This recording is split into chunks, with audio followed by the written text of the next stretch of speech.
এসে অশালীন ভাষায় অঙ্গভঙ্গি করে অকথ্য ভাষায় গালিগালাজ করে আমাদের সম্পূর্ণ মিডিয়া ইন্ডাস্ট্রি এবং সামাজিক যোগাযোগ মাধ্যমকে মানে আমি জানি না এটা কোন ভাষা ব্যবহার করতে হয়, বডি শেমিং করেছেন। 2025 সালেও এসে আমাদেরকে বডি শেমিং এর মতো জঘন্য বুলিং এর শিকার হতে হয়েছে। আমার মানসিক স্বাস্থ্যের কথা চিন্তা করে আমি আজকে এখানে এসেছি। বুলিং করার মাধ্যমেই ফেসবুক রিচ এবং ফেসবুকের ভিউ বাড়ানো যায়।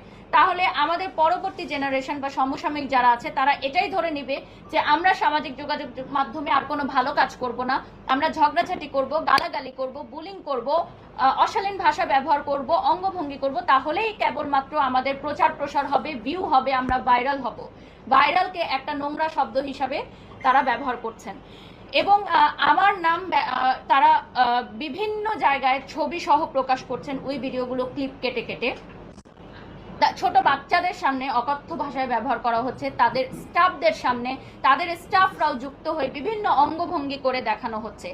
এবং তিনি লাইভে এসে সরাসরি বলেছেন যে ব্র্যান্ড প্রমোটারদেরকে ব্র্যান্ডের মালিকরা টাকা দিয়ে ভাড়া করে কিনে এনে চাকরের